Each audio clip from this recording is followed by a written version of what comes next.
Quotation of the day. ఈరోజు quotation ఏంటి అంటే, పని చేయడం ఆపద్దు, ఫలితాలు రాక మానవు. అంటే మీరు క్రమశిక్షణతో ఉన్నందుకు ఎవరూ చప్పట్లు కొట్టకపోవచ్చు, మీరు స్థిరత్వంతో పనిచేస్తున్నప్పుడు ఎవరూ అభినందించకపోవచ్చు, కానీ వాటి వల్ల మీరు సాధించే విజయాన్ని మాత్రం అందరూ గుర్తిస్తారు. అప్పుడు మీ క్రమశిక్షణ, స్థిరత్వం గురించి ప్రతి ఒక్కరూ మాట్లాడతారు.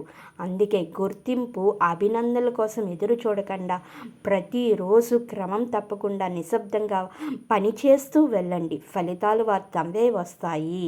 సో ఈ కొటేషన్లో ఒక వండర్ఫుల్ మీనింగ్ ఉంది. అదేంటి అంటే, పని చేయడం ఆపద్దు, ఫలితాలు రాక మానవు. అంటే ప్రతిరోజు క్రమం తప్పకుండా నిశ్శబ్దంగా పనిచేస్తూ వెళ్ళండి, ఫలితాలు వాటిదంతవే వస్తాయి అని ఒక వండర్ఫుల్ మీనింగ్. ఇది మీకు తెలియాలి, మీరందరూ కూడా తెలుసుకోవాలని షేర్ చేస్తున్నాను. Thank you for watching. Thank you everyone.